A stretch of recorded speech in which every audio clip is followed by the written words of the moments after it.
Muy buenas noches, amados hermanos y hermanas. Les saluda el pastor Benjamín Vilcachagua en su calidad de presidente del Consejo Ejecutivo Presbiterial de Lima Norte y Callao, deseándoles a todos los que ya estamos conectándonos la más cordial bienvenida en nombre de nuestro Señor Jesucristo.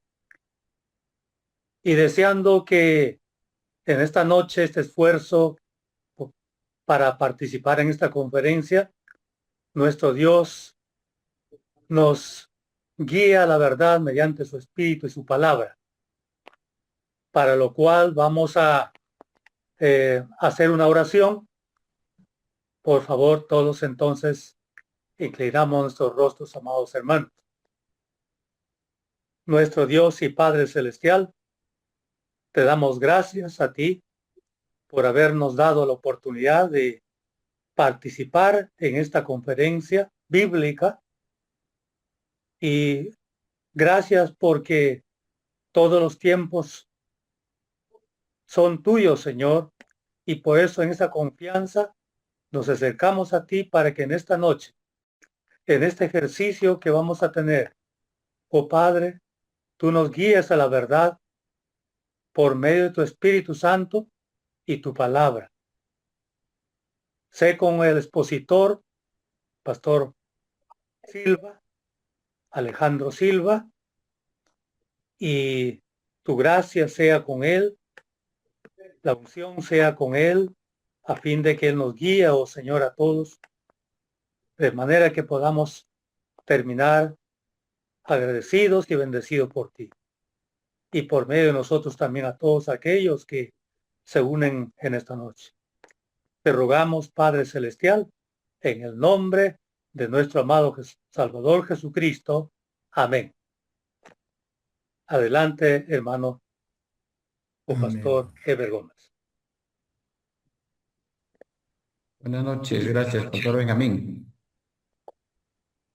Muy buenas noches a todos los hermanos, nuestros hermanos que están conectados ya a esta plataforma. Estamos muy contentos, muy agradecidos con nuestro buen Dios por esta oportunidad que el Señor nos permite, el poder también desarrollar este bonito tema, ¿no? Antes de poder darle el paso al pastor Alejandro Silva, voy a dar algo, a conocer algunos pequeños detalles, mis hermanos. Pero antes quiero leer una porción de la palabra que se encuentra en Primera de Timoteo, capítulo 2 en adelante. Dice: exhorto ante todo a que se hagan rogativas, oraciones, peticiones y acciones de gracias por todos los hombres, por los reyes y por todos los que tienen autoridad, para que vivamos quieta y reposadamente en toda piedad y honestidad. Esto es bueno y agradable delante de Dios nuestro Salvador, el cual quiere que todos los hombres sean salvos y vengan al conocimiento de la verdad. Dios bendiga su palabra. Amén. Bueno, algunas indicaciones, mis hermanos, para antes de comenzar el tema. Creo que todos tienen apagado su micrófono, ¿verdad? Creo que esa va a ser la recomendación, que el hermano que ingrese apague su micrófono para que el expositor pueda desarrollar muy bien, que no haya interferencia, ¿verdad? Que podamos escuchar todos muy bien. También para decirles que esta noche se va a dividir en dos partes. Va a haber una primera parte como un intermedio, va a haber una alabanza y la segunda parte del tema. Eh, Mientras el pastor esté exponiendo, podemos ir anotando nuestras preguntas para que al final podamos, y vamos a ir escribiéndolas al chat, aquí al chat del Zoom. Eh, para que tengamos un orden, yo voy a encargarme de leer las preguntas, de seleccionar las preguntas, que no hayan preguntas repetidas, y luego yo las voy a leer al pastor para que él pueda dar su opinión. Y de esta manera vamos a tener ese orden, mis hermanos. Esperamos que todo esté claro. Si algún hermano entra más tarde, creo que vamos a darles esos detalles más adelante también. Bueno, también le quiero dar la bienvenida al pastor Alejandro Silva. Acá él me mandó una pequeña biografía.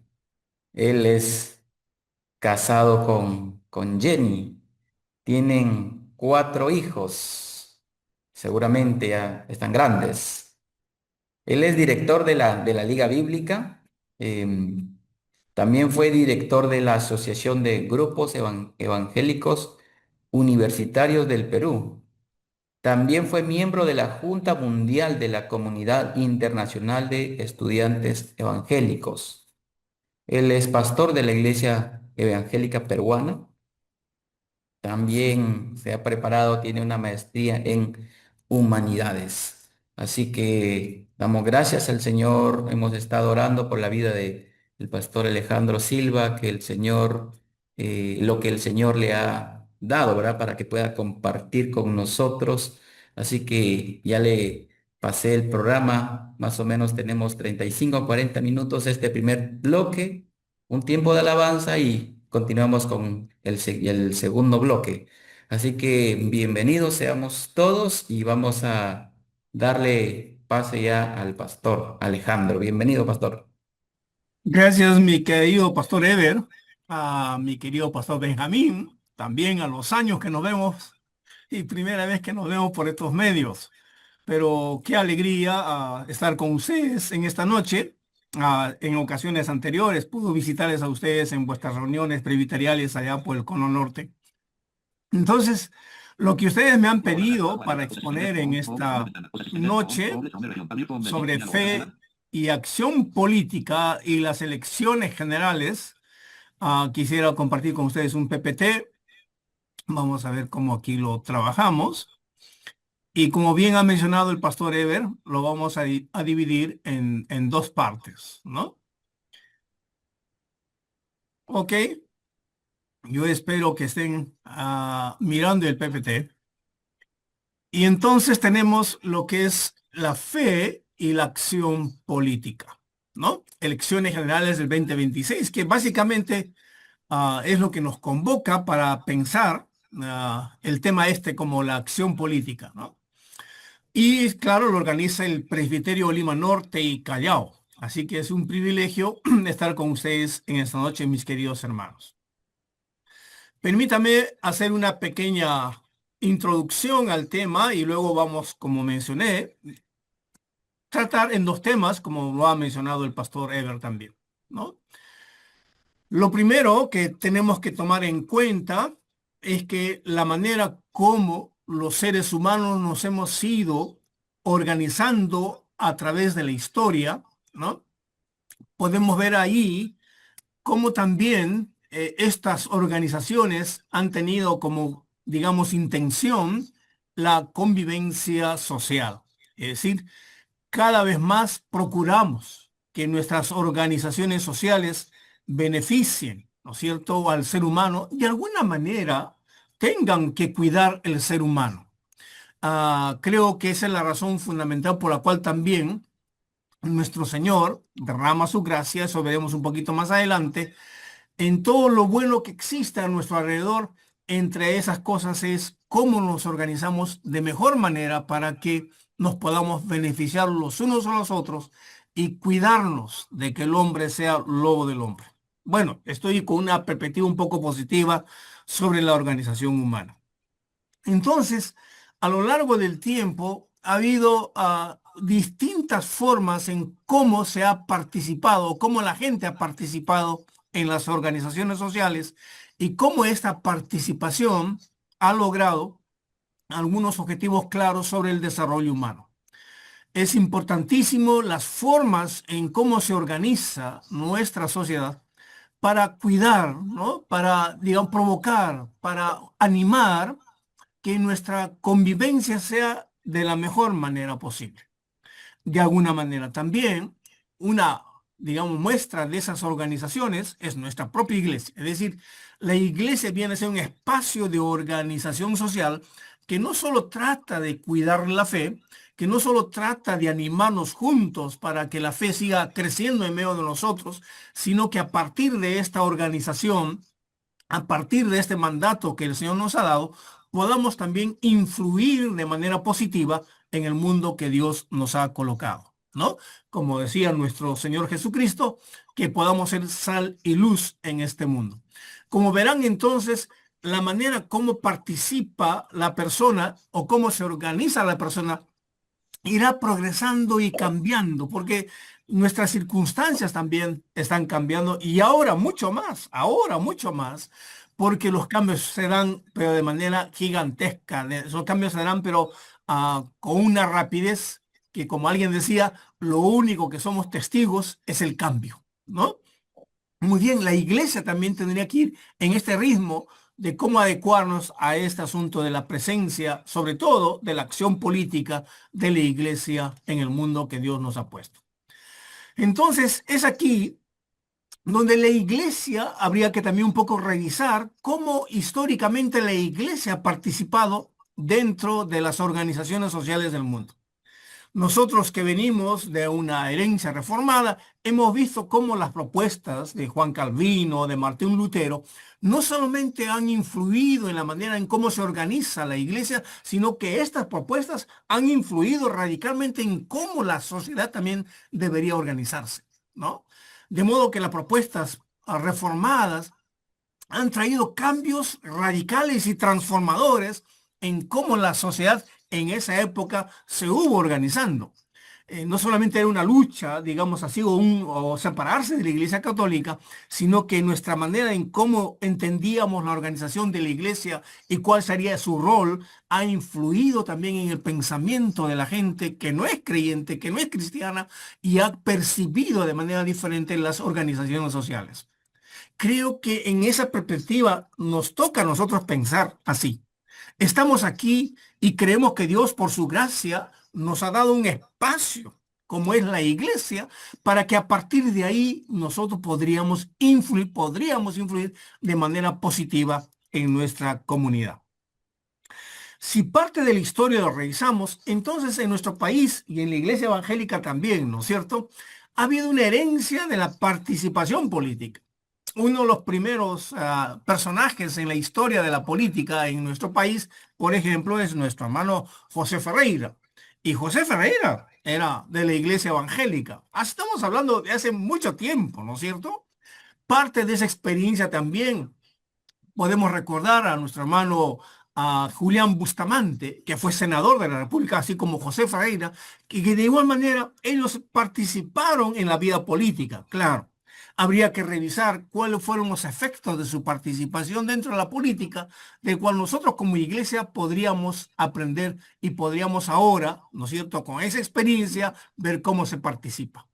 De modo que entonces no debería ser extraño para nosotros de que hay una preocupación seria, hay una preocupación honesta, hay una preocupación sincera de que como iglesia tenemos un rol de participación en la acción política. Es decir, no podemos ser ajenos a esta realidad. Y vamos a seguir más adelante planteando por qué es que no somos ajenos y cuál sería nuestro principio sobre el cual creemos, ¿no?, que estamos llamados a una participación dentro de las acciones políticas que la iglesia debería tener. Muy bien.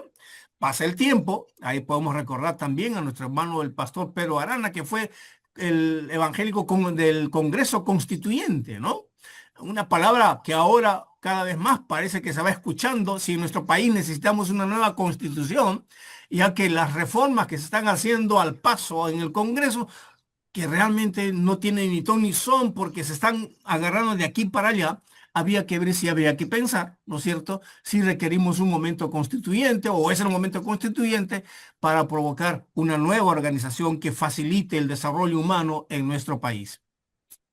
Pasa el tiempo y creo que con la presencia de Fujimori en el gobierno entraron una buena cantidad de evangélicos en el ejercicio de lo que significa el Congreso, ¿no? El ejercicio legislativo. La experiencia es un poco triste, ¿no es cierto? Porque en esa participación se ven muy pocas luces, ¿no? Buenas luces, muy pocas buenas luces de los evangélicos en la política. Seguimos avanzando y a diferencia de esas participaciones personales de nuestros hermanos en la política, tenemos una experiencia con Humberto Lay, que es, digamos, la única experiencia en la que se forma un partido político, ¿no? Y todos conocemos y recordamos el partido político de Restauración Nacional. Ahora ha sido comprado este partido, ¿no es cierto?, por el que fue alcalde de La Victoria, por Forsyth, que ahora es el candidato a la presidencia. Ya nada tiene que ver esta organización con las raíces evangélicas, con las raíces cristianas que tuvo este partido. Muy bien, entonces, de manera general, hemos visto que no debería extrañarnos, ¿no es cierto? La preocupación social no deberíamos extrañar, ¿no es cierto? O extrañarnos de que la iglesia tiene un rol de acción política. El asunto es que también ha habido ciertas distorsiones. Yo creo que hemos tenido una comunidad que se ha alejado demasiado en el asunto de la participación política y por lo malo que tiene el contenido político de muchos, por el mal ejercicio que la política requiere, que se nota que hacen, por, digamos, esas definiciones diabólicas, ¿no es cierto?, sobre la acción política, hace que los cristianos se retraigan y no se preocupen por este asunto que es fundamental en nuestra sociedad. Entonces vamos a dividir en dos partes nuestra ponencia en esta noche. La primera parte va a ser sobre fe y acción política y encontraremos ahí algunos textos bíblicos que nos acompañen, que nos ayuden a comprender e interpretar mejor nuestra presencia en el país. Y luego pasaremos a otro momento en la cual tendremos las elecciones generales 2026, ¿qué vamos a hacer? ¿Cuál sería la mejor manera de participar, la manera coherente, sesuda de participar en estas elecciones en la cual estamos siendo convocados, invitados y lógicamente con una tremenda preocupación de no entender lo que va a pasar, ¿no es cierto? O la tremenda cantidad de partidos que lo único que hacen es confundir nuestra participación. Muy bien. En cuanto a la fe y acción política, creo que debemos considerar tres versículos que me parecen fundamental para nuestra participación. El primer versículo es Génesis 1, 26 al 28. Hagamos al ser humano a nuestra imagen y semejanza y tendrá el poder y reinará sobre la tierra, ¿no? Y ahí ya podemos nosotros pensar en la importancia de que cuando Dios crea al ser humano, lo crea para administrar su creación, ¿no es cierto? Lo crea para mantener aquello que Dios ha creado y pueda, con las acciones del ser humano, esta creación conservarse. Y vamos a ir un poquito más adelante también. Y no solamente el asunto de conservar la creación, sino va acompañado, ¿no es cierto?, con seres humanos que Dios da creatividad para ver cómo podemos administrar de mejor manera, cómo podemos cuidar este mandato que Dios nos da, el mandato cultural, ¿no es cierto?, sobre la creación, sobre lo que Dios ha hecho. Dios puso al ser humano, ¿no es cierto? Nosotros, como seres humanos, Dios nos ha puesto en medio de lo que Él ha creado para que podamos, ¿no es cierto?, a través de ello expresar lo que Dios quiere que hagamos, ¿no? Ahora, obviamente vamos a trabajar un poquito más sobre el asunto del pecado que ha distorsionado todo este mandato del Señor, pero que digamos que como creyentes no nos ha alejado de nuestra responsabilidad que Dios nos ha dado al crearnos, ¿no es cierto?, y cuidar la creación. En ese proceso me parece importante entender lo que dice Pablo en Filipenses 1:27a. Pero sobre todo, participen de la vida civil como es digno del Evangelio de Cristo.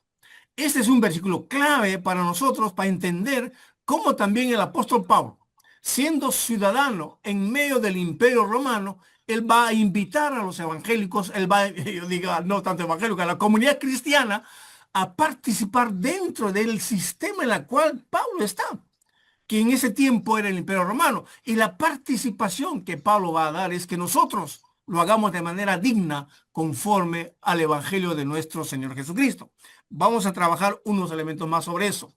Y finalmente, creo que en nuestra perspectiva, el otro texto que tenemos que manejar bien es sobre lo que dice 2 de Pedro 3:13. Estamos esperando el nuevo cielo y la tierra nueva que Dios nos prometió, donde se practica la justicia. Entonces, empezamos y demos una visión general con los cielos y la tierra que Dios ha creado, y vamos en nuestra perspectiva, en nuestro horizonte histórico, los nuevos cielos y la tierra nueva. Entonces, entre esos dos mundos en la cual Dios viene y se encarna en medio de nosotros, nos pide Pablo que podamos participar de una manera digna del Evangelio de Cristo en nuestras responsabilidades ciudadanas y civiles que tenemos.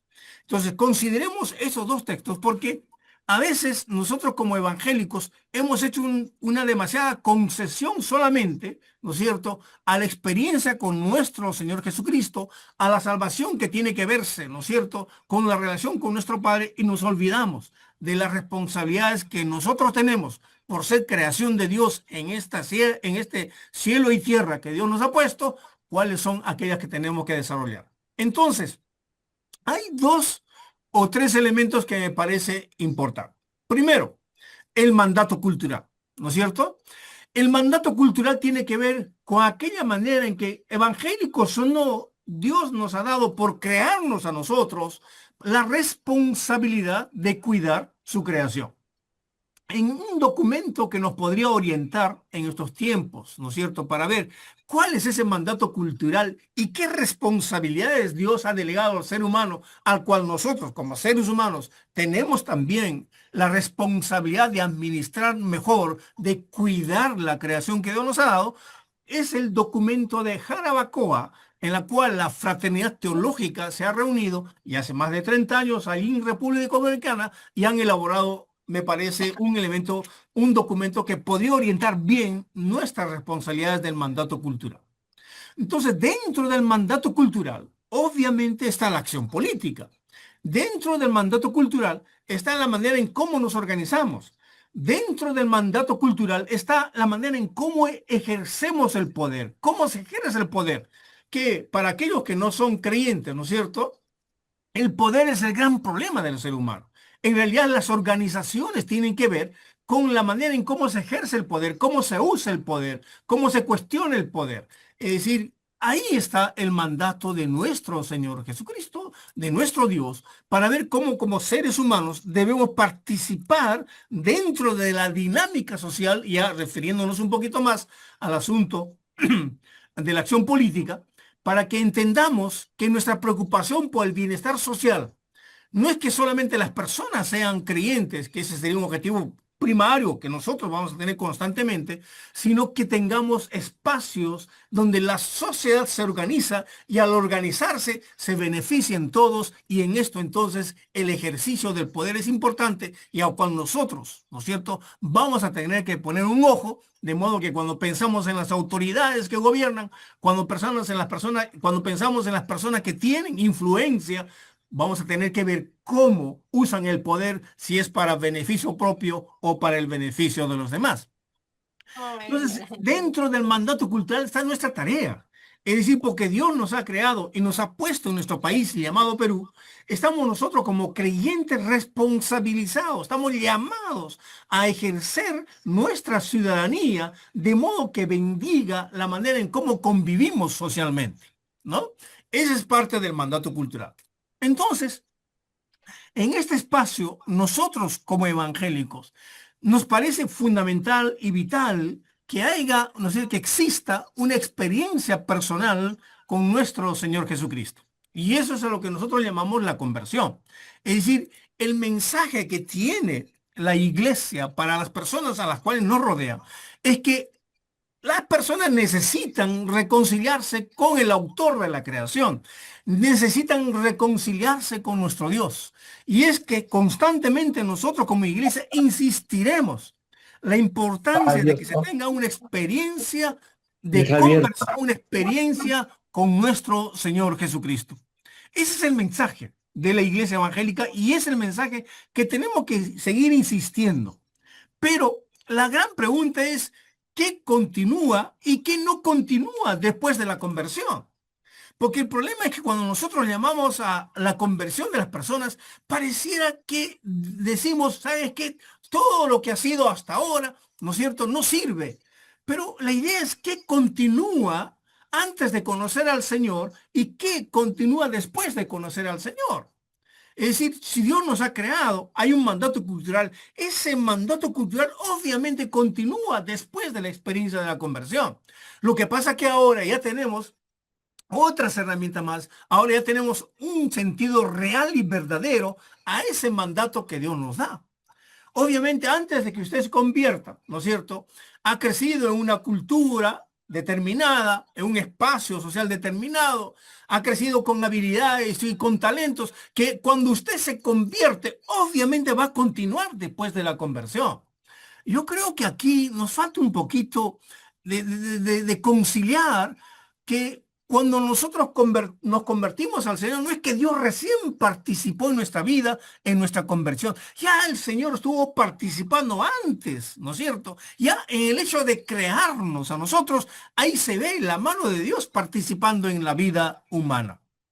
Entonces, creo que ahí tenemos que tener una perspectiva un poco mejor, porque Dios, al crearnos, ¿no es cierto?, tiene un propósito y este propósito se ha tergiversado. Al crearnos nos ha dado, por ejemplo, ¿no es cierto?, la tarea de sostener, de cuidar la creación, y esto por el pecado se ha entorpecido, se ha malogrado, se ha trastocado, ¿no es cierto? Y luego, lógicamente, después de la experiencia de la conversión, Dios nos va a dar la tarea de la reconciliación. Muy bien.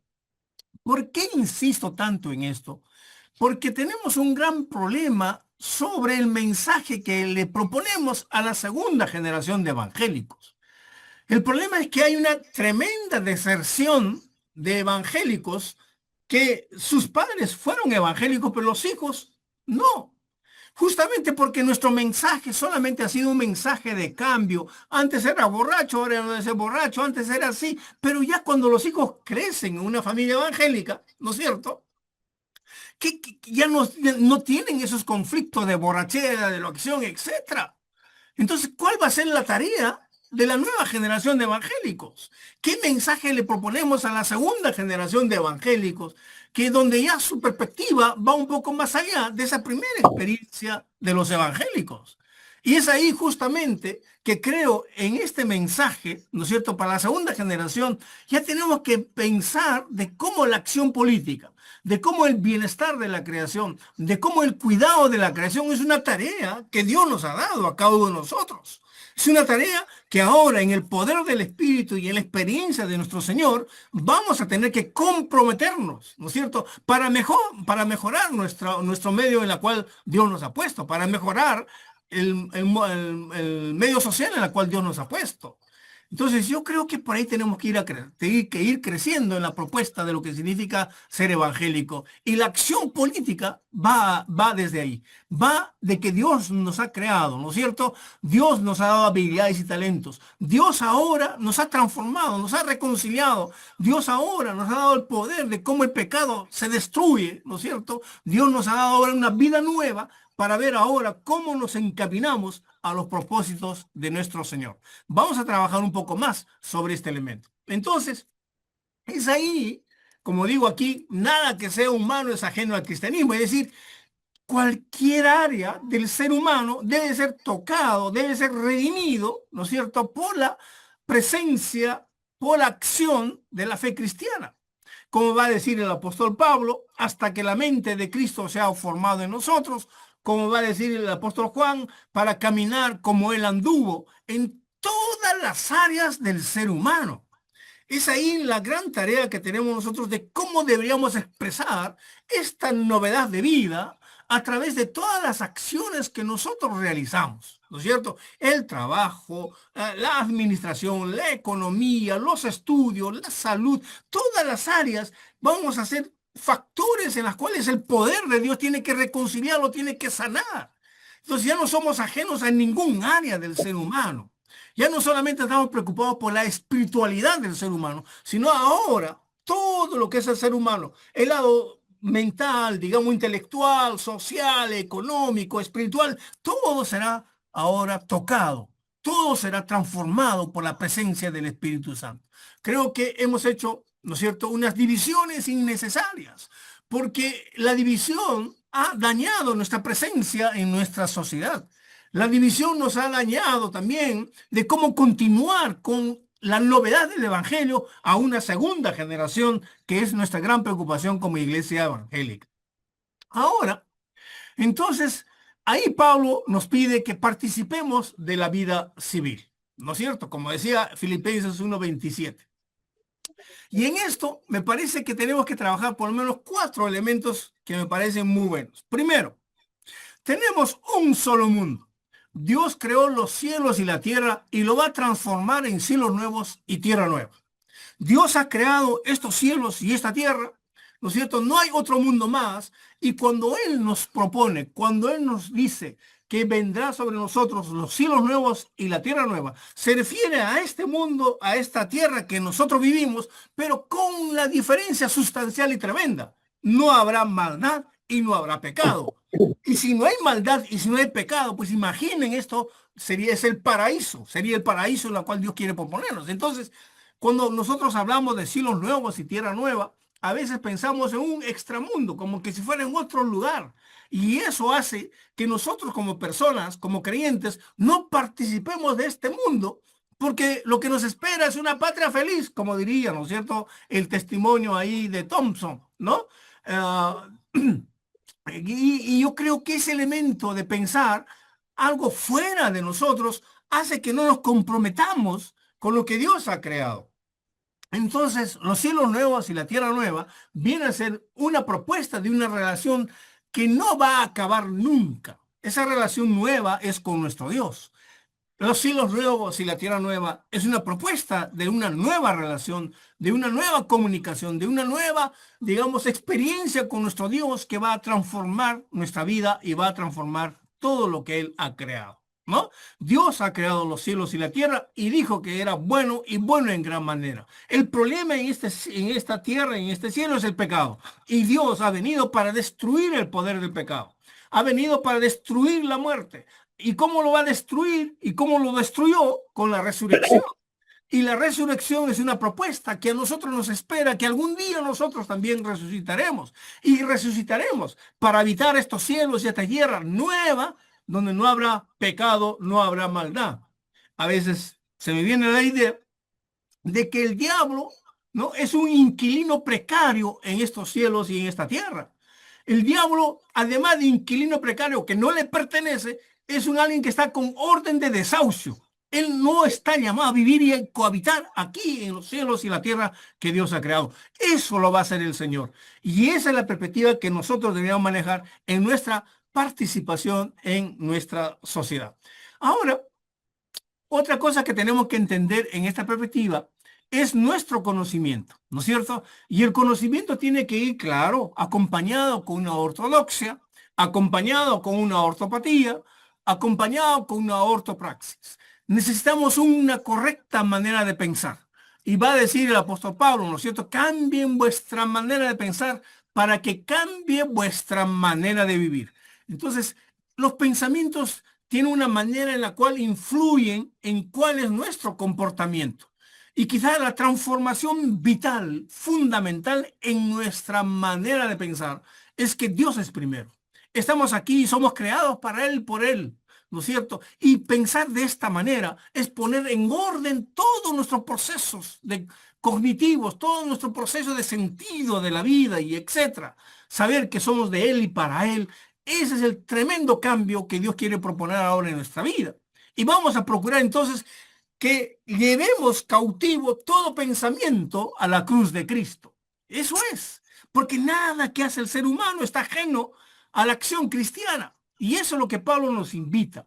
Entonces vamos a tener que trabajar también en nuestra manera de pensar, ¿no es cierto? Cómo hacer en el medio en el cual habitamos, ¿no es cierto?, se exprese y podamos nosotros también proponer organizaciones en las cuales se reconozca el señorío, se reconozca, ¿no es cierto?, la acción de nuestro Dios en nuestra vida, en la iglesia y en el mundo.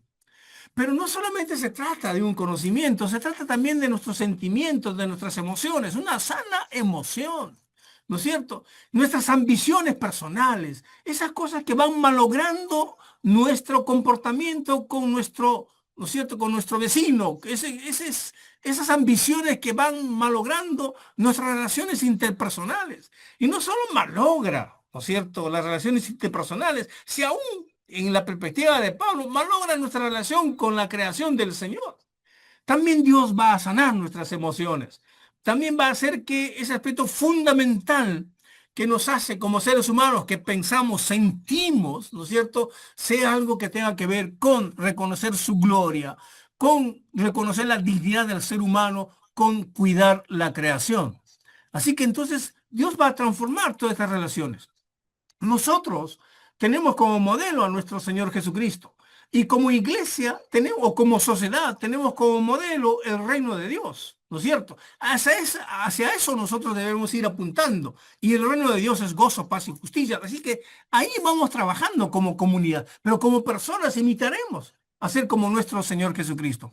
De modo que necesitamos un correcto pensar, necesitamos una correcta emoción para acercarnos, ¿no es cierto?, a la realidad en la cual Dios nos ha puesto y vivimos, ¿no es cierto? De modo que cuando cometemos un error no nos ponemos felices, no nos ponemos contentos, porque sería una reacción que no está correspondiendo a la realidad. Nuestras emociones tienen que ser aquellas que realmente responden de manera sana a nuestra realidad. Y si cometemos pecados, tenemos que arrepentirnos y llorar. No hay otro camino que es una emoción sana. La ortopraxia tiene que ver con el asunto de que también aprendemos a través de las acciones. De ahí que cuando Jesús dice, si ustedes no creen por lo que yo digo, crean por lo que yo hago, esa es una invitación a la coherencia de que los pensamientos y las acciones tienen que dar el mismo mensaje. Y ese es el gran problema. A veces hemos separado, hemos visto que la iglesia es una cosa lo que dice y otra cosa es lo que hace. Y ese es el gran problema que tenemos en nuestra sociedad. Mientras que como iglesia no podamos corregir estos elementos de incoherencia, ¿no es cierto?, entre lo que predicamos y hacemos, creo que no vamos a ser la sal y la luz que Dios quiere que nosotros seamos aquí en el mundo que Dios nos ha puesto. Entonces, todos estos elementos me parecen fundamentales que tenemos que ir creciendo como iglesia, ¿no? Que ir creciendo con el pensamiento, con el conocimiento de nuestro Dios, ir creciendo con esas propuestas afectivas. Por ejemplo, durante ese tiempo se trabaja mucho sobre el asunto de la ternura como un espacio de desarrollo humano. Son sentimientos y emociones que tenemos que aprender a manejar y cómo la fe cristiana influye tremendamente de esta manera en las relaciones interpersonales. La ortopraxis, la manera de cómo los proyectos de vida, cómo aquellos hechos que pueden provocar cambios en la convivencia del ser humano son llamados en las cuales Dios nos da y nos da la posibilidad de que podamos participar. Todo esto para el servicio. Sabemos que la educación es para el servicio para la vida y la vida para Dios. Son principios que vamos a ir trabajando, ¿no es cierto?, constantemente en nuestra presencia y en la acción política que Dios ha puesto en nuestras manos en el mundo que se llama Perú, que se llama Lima, que se llama la provincia, el distrito en la cual habitamos, y que Dios quiere que seamos sal y luz. Entonces, en cuanto al desarrollo, es otra propuesta. Y ahí, por ejemplo, creo que como cristianos tenemos que ir pensando en los nuevos desafíos, como la genoética, la xenoética, la ciberética, es decir, ¿qué hacemos con estos avances científicos? ¿No es cierto? ¿Qué hacemos con este asunto del manejo de la vida, que muchas veces se quiere dar en laboratorio? Es increíble que ahora hay experiencias tremendas sobre este asunto de la vida, ¿no?, del inicio de la vida, y cómo manejar estos asuntos para que se pueda fortalecer el desarrollo humano. La xenoética, ¿qué hacemos con la presencia de la otra persona, de aquel que no es peruano, digamos así, en medio de nosotros? ¿Cómo nos comportamos? ¿Cómo esta propuesta de desarrollo tiene que llevarnos a una mejor convivencia como seres humanos? ¿Cómo es que a partir de aquí es que no se puede entender la guerra como una cosa de la manera como se expresa de manera justa en nuestro mundo social? No podemos estar de acuerdo con eso, porque van en contra, ¿no es cierto?, de estos elementos fundamentales que Dios quiere que podamos convivir en medio de nosotros. ¿Cómo hacemos de la tecnología y sus grandes avances de la ciberética? O sea, ¿cuál es el tratamiento ético de todo este avance tecnológico, de todo este avance científico, de todo este avance, ¿no es cierto? Y ahora vamos a entrar un poco a la inteligencia artificial. ¿Cómo lo vemos de manera ética? Porque la fe cristiana, entre otros aspectos, es una fe que nos lleva a la práctica, a la ética. Y la ética tiene que ver con la práctica de la fe. ¿No es cierto?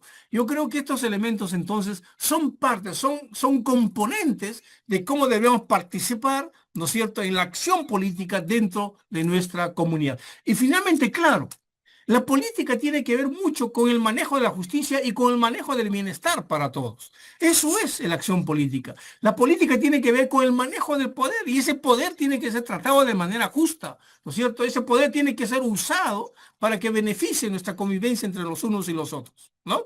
Entonces yo creo que hay estos espacios muy preciosos desde la creación, que Dios nos da un mandato cultural, desde la experiencia de nuestro Señor que transforma nuestra vida para mostrar las primicias de un mundo que Él nos ofrece y nos promete de cielos nuevos y tierra nueva, donde estaremos reconciliados con nuestro Dios, reconciliados con el ser humano, reconciliados con la creación. Este mundo que Dios ha puesto en nuestras manos es algo que nos anima a participar dentro de nosotros. Entonces, creo que aquí tenemos que trabajar un poquito entre la visión pesimista, la depravación total del ser humano, y es más una visión un poco más reformada de Calvino, Lutero, que tiene esa visión del ser humano, hacia una visión más positiva de la acción humana, la gracia divina en la acción del ser humano, que es una visión un poquito más wesleyana sobre cómo vemos al ser humano. Porque si hay algo bueno que hay en la sociedad, es porque Dios lo ha dado, porque todo lo bueno proviene del Señor. La gracia de Dios se manifiesta en personas que no creen en Él, porque es así el Señor. Entonces, si tenemos grandes avances, si tenemos proyectos preciosos de cómo que gente que no es creyente, ¿no es cierto?, está a favor de los seres humanos, a favor de gente, es porque es la gracia de Dios que está ahí en medio de esa persona. Entonces, vamos a ver cómo también, claro, hay personas que quisiéramos que se porten tal como tal, pero son tan egoístas, ¿no es cierto? Son personas tan malvadas que no podemos entender. Y nosotros mismos podemos hacer un análisis ahora de lo que está pasando, ¿no es cierto?, en nuestra sociedad. Cómo gente malvada se expresa de una manera tan natural, pero esperamos que también dentro de este mundo en el cual vivimos, ¿no es cierto?, se pueda expresar de mejor manera la gracia de Dios en medio de nosotros, sabiendo que el ser humano puede actuar de mejor manera porque Dios participa también en su vida. Muy bien. Entonces, creo que estos son los grandes desafíos sobre cómo estoy entendiendo sobre lo que significa la fe y acción política. Y aquí, entonces, un poco más reafirmando nuestra posición en lo que dice Filipenses, en todo nuestro accionar, cualquiera sea nuestra participación, ¿no es cierto?, en la iglesia, en la sociedad, etcétera, porque hay un solo mundo, vamos a procurar siempre ser como nuestro Señor Jesucristo. Es decir, no tenemos otra lealtad que seguir al Maestro, imitarlo y ser como Él. Y vamos a procurar que esto lo tenemos que hacer con el pensamiento, ¿no es cierto?, con las acciones, con las emociones, con la manera en cómo nos organizamos. Todo esto tiene que ir, ¿no es cierto?, acompañado de una lealtad a nuestro Señor Jesucristo. Y nuestra misión es la tarea de la reconciliación. Lo que estamos pasando aquí es un mundo dividido, un mundo en el cual, ¿no es cierto?, el odio ha roto las relaciones humanas. ¿No es cierto? Uy, en nuestro país, ¿qué podemos hablar del racismo? ¿No es cierto? De la xenofobia, en fin, tantos otros elementos, de la inseguridad ciudadana, que son espacios en los cuales el hombre en su maldad, ¿cómo se relaciona aquí con el ser humano? Y es ahí donde la propuesta de la reconciliación es una propuesta que cada vez tenemos que insistir como mensaje para tener una comunidad en la cual todos podamos sentirnos, ¿no es cierto?, queridos, todos podamos sentirnos motivados para avanzar como seres humanos, para vivir nuestra humanidad a las más altas intenciones. En fin, creo que es un trabajo muy precioso que Dios nos da en cuanto a nuestra tarea de la reconciliación. Y nuestros principios, obviamente, gozo, paz y justicia, tiene que ver con los principios del reino, que nos van a dirigir en cualquier área que nosotros tengamos como seres humanos. En las acciones políticas que mantengamos siempre anhelaremos, ¿no es cierto?, que exista el gozo, que exista la paz, que exista la justicia. Son elementos que nos van a dirigir y van a reorientar nuestro pensamiento en cualquier espacio social en el cual nos encontremos. Esa va a ser la influencia. que Dios nos quiere que, ¿no es cierto?, experimentemos. Y dice Pablo, ¿no es cierto?, vence con el bien el mal. Así que aquí estamos para expresar de esa manera una iglesia que tiene que comprometerse de mejor manera en la sociedad en la cual estamos creciendo, en la sociedad en la cual Dios nos ha puesto. Porque lo que pasa es que la iglesia, ¿no es cierto?, se ha reducido a los espacios de las cuatro paredes. Y una iglesia cuyas actividades, gran parte de ellas, se realiza solamente en el templo, no es una iglesia que impacta. Y ahí es donde creo que tenemos que empezar a ver un poquito más, ¿no es cierto?, sobre nuestra visión, como lo veía Wesley, el mundo en nuestra capilla. Ahí es donde Dios quiere que le vemos, cualquiera sean las relaciones humanas en nuestra sociedad, son espacios para manifestar el gozo, la paz y la justicia. Obviamente, no estamos diciendo que esto va a salvar al ser humano. Lo único que salva al ser humano es la relación con el Señor. Lo único que puede vencer la muerte es la relación con nuestro Señor Jesucristo. Y su experiencia es una experiencia que nos llevará muy, ¿no es cierto?, mañana más tarde, levantando de los muertos. Pero esa experiencia tiene frutos que ahora la gente puede ver, que es el gozo, la paz y la justicia, ¿no? Entonces, nuestro futuro, ese cielo nuevo y tierra nueva que esperamos, que será hecho por nuestro Señor. No estamos aquí pensando, ¿no es cierto?, que somos los seres humanos que vamos a construir los cielos y la tierra del Señor de justicia, de gozo, y que luego vamos a invitar a Jesús para que inaugure. No, esto es una propuesta, es una promesa que Dios lo va a hacer. Y esa promesa que esperamos debería ser la fuerza que nos compromete para buscar el bienestar en nuestra comunidad. Eso es lo que Dios nos promete, los cielos nuevos y la tierra nueva. Debe ser la fuerza que nos compromete para buscar cambios ahí en nuestra comunidad, en nuestro barrio, en nuestra familia. Son espacios que creo que la iglesia tiene que imaginar mejor de cómo el poder de Dios tiene que irrumpir en el medio en el cual estamos. Esa es la acción política, el bienestar de la comunidad, el bienestar de la sociedad, ¿no es cierto? Para eso Dios nos ha puesto que seamos luz y sal. Muy bien, es una visión, digamos, más positiva de la humanidad, pero también, claro, no somos idealistas, porque sabemos que el ser humano también es malvado, es malo, ¿no es cierto? Que hay una lucha encarnecida, ¿no es cierto? Y esa lucha, como decía Pablo, es contra huestes espirituales que se oponen a los propósitos de nuestro Dios y que usa seres humanos para que esto sea una expresión en medio de nosotros. Muy bien. Entonces, esta yo creo que es la acción política que nos invita a pensar en medio de nosotros. Los cielos nuevos y la tierra nueva no es otro lugar que no sea este, pero sin pecado, sin maldad. Imaginemos eso. Dios quiere hacer totalmente distinto. El final de la historia no acaba con que todo será destruido. No. El final de la historia acaba con cielos nuevos y la tierra nueva, y como decía Pedro, donde mora la justicia de nuestro Dios. Ese final debe ser un final que nos compromete ahora para buscar el bienestar social y meternos en cualquier espacio de la actividad humana para que la luz del Evangelio, la luz de la promesa que Dios tiene para nosotros de cielos nuevos y tierra nueva, nos comprometa y podamos ver cambios y mejoras en el medio en el cual estamos. Hasta aquí tenemos la primera parte, mis queridos hermanos. Yo creo que vamos, si podemos conversar algo más, o si no, seguimos avanzando luego de un breve tiempo. Gracias, mi querido Pastor Ever. Muchas gracias, Pastor Alejandro. Gracias por esta primera parte. Vamos a poner un corto video para luego retomar nuevamente un breve descanso para mientras nuestros hermanos van haciendo sus apuntes, van haciendo sus preguntas, mis hermanos, y van luego anotándolas en el chat, ¿les parece? Bueno, mis hermanos, vamos a entrar a la segunda parte. Y bueno, no sé si mi hermano Alejandro desea ver el rostro de los hermanos, pero sería bueno, mis Sería hermanos, que lindo, puedan claro, prender, claro, sería lindo. que Aunque prendan su cuando cámara y para poder tener ese mejor contacto. Así que pasamos a la segunda parte y no se olviden, mis hermanos, hacer sus preguntas para luego, después de este último tema, ya corresponde a las preguntas. Adelante, pastor. Muy bien, gracias, mi querido Pastor Ever. Vamos a seguir compartiendo entonces lo que teníamos ahora. ¿Ya? Muy bien. Entonces, la segunda parte ya tiene que ver con algo un poquito más práctico y son las elecciones generales 2026. Como hemos insistido en la primera parte, ¿no es cierto? El ser humano es un animal político y como tal, animal no me gusta mucho la frase, pero es una frase muy popular que nosotros usamos, ¿no es cierto?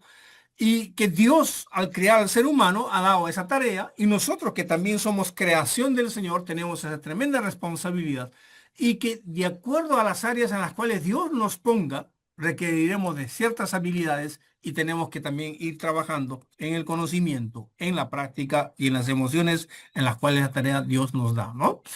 Y vemos que entonces las relaciones entre los unos y los otros, yo que miren, otro elemento que me parece importante, para muchos de nuestros hermanos, el ejercicio del poder, el ejercicio democrático se da en la iglesia. No hay otras organizaciones que muchos de nuestros hermanos disfrutan y gozan de cómo nosotros al juntarnos manejamos el poder, de cómo al juntarnos nosotros tomamos decisiones.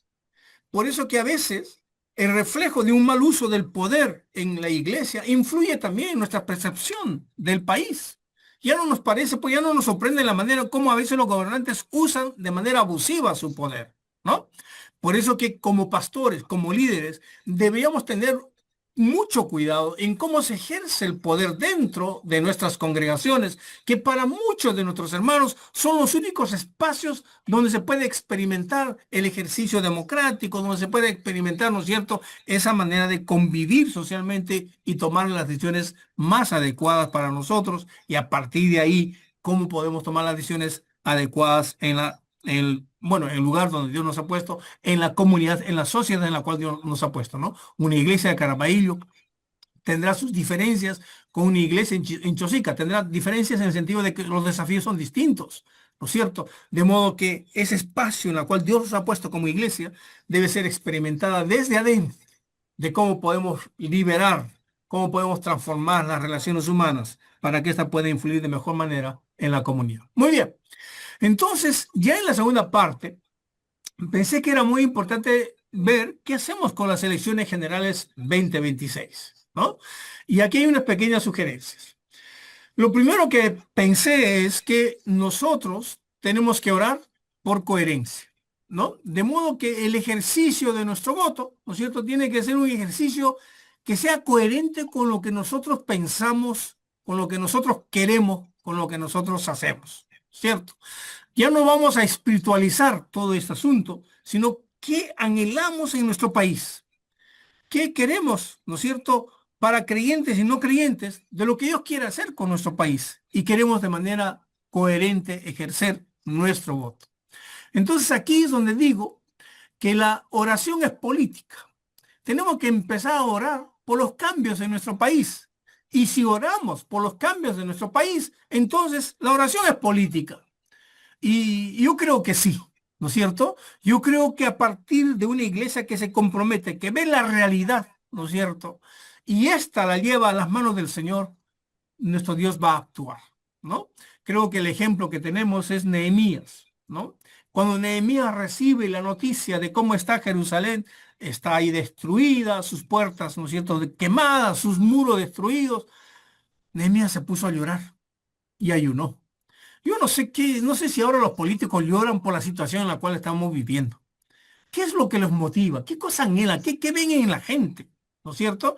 Y es ahí nosotros como votantes, como personas, como ciudadanos, ¿no es cierto?, vamos a hacer y vamos a crear un país diferente. Y por lo tanto, entonces, nuestras oraciones tienen que ver con el cambio y por lo tanto nuestras oraciones son políticas. Creemos en el señorío de Cristo. Nuestro Señor no solo gobierna la iglesia, gobierna el mundo, ¿no es cierto? Si Dios ejerciera su justicia ahora mismo, ¿no es cierto?, nadie se mantendría vivo ante su presencia. Sin embargo, el hecho de que estemos vivos es un tiempo para que la gente pueda, ¿no es cierto?, tener la oportunidad de ser instrumento, ¿no es cierto?, de justicia, de gozo aquí y ahora. Porque nuestro Señor gobierna. Esa es la experiencia de la iglesia. Y si nuestro Señor gobierna, ¿no es cierto?, vamos a querer también nosotros vivir conforme a la ética de nuestro Señor Jesucristo. Vamos a procurar, ¿no es cierto?, que lo que anheló a nuestro Señor, ¿no es cierto?, que cuando va y ve a los necesitados, cuando va y ve a los oprimidos, ¿no es cierto? Yo estoy solamente repitiendo lo que dice el texto bíblico. El Señor pueda llevar la palabra que sana, la palabra que transforma, la palabra que genera espacios en los cuales la gente tiene que aprender a ver, ¿no es cierto?, a las personas como su prójimo. Yo creo que por ahí, ¿no es cierto?, tenemos también ese llamado y ese hecho de que Dios nos acompaña, ¿no? Él está con nosotros todos los días hasta el fin del mundo en todas las tareas que nosotros como iglesia realizamos. No solamente en la tarea de la evangelización, en la tarea de la misión integral de la iglesia. En todos esos espacios está nuestro Señor con su Espíritu Santo a través de nosotros, ¿no? Entonces, creo que el asunto de votar y hacerlo, empezando con la oración, es querer también alinearnos con nuestros principios. Aquí dice que ejerceremos nuestros principios de cómo vamos a votar y a quiénes vamos a elegir. Lo segundo, me parece que es importante que tengamos el hecho de analizar, ¿no es cierto?, nuestra sociedad. ¿Por qué estamos como estamos? ¿Cuáles son los indicadores de la corrupción de nuestro país? ¿Por qué es que algunos hermanos o algunas personas no van a votar por tal o cual candidato? Porque han visto históricamente el gran problema social que se ha generado, ¿no es cierto? ¿Por qué algunas ideas ideológicas estas no han buscado el desarrollo humano, sino han perseguido el interés personal, el interés de la economía al cual se ha sometido, ¿no es cierto?, el ser humano, cuando debería ser al revés? Los asuntos económicos siempre deben estar sometidos al bienestar del ser humano, no al revés. Entonces yo creo que ahí necesitamos nosotros también analizar fuertemente. Nomás, por ejemplo, para entender la corrupción en nuestro país, cuánto bien hace leer el libro de Alfonso Quirós, ¿no es cierto?, Historia de la corrupción en el Perú, para entender, hermanos, lo triste que pasa en nuestro país. Yo creo que ya tenemos que empezar, ¿no es cierto?, a leer un poco más allá de lo que nosotros tenemos como una tarea como creyentes, que además de leer la palabra de Dios podamos leer un poco más lo que pasa en nuestro país. Entonces, por ejemplo, estoy solamente poniendo algunos indicadores de la corrupción. Habría que ponernos este tema sobre la violencia, ¿no es cierto?, temas sobre la seguridad ciudadana, ¿no es cierto?, temas sobre el bienestar común. Es decir, son temas que como creyentes tenemos que empezar, y especialmente el liderazgo, nosotros como pastores, ¿no es cierto? Nuestra tarea pastoral está en orientar hacia dónde la iglesia tiene que actuar en sus diversos espacios. La iglesia se reúne los domingos, ¿no es cierto?, que está la iglesia unida, pero ¿qué de la iglesia dispersa? ¿Qué de la iglesia que cuando sale del templo y está ahí en el trabajo, en los negocios, en los estudios, cómo hace su presencia? Para eso requiere una palabra pastoral. Para eso requiere una palabra del pastor que oriente su accionar. Y este accionar tiene que estar orientado, ¿no es cierto?, con aquello que Dios quiere. Como decíamos en la primera ponencia, no solamente queremos que la gente se arrepienta de sus pecados, tenemos que orar por eso, porque los grandes cambios empiezan ahí. Pero ¿qué de aquellas personas que ya al encontrarse con el Señor y al arrepentirse, cómo le enseñamos esa novedad de vida en este mundo en el cual Dios nos ha colocado?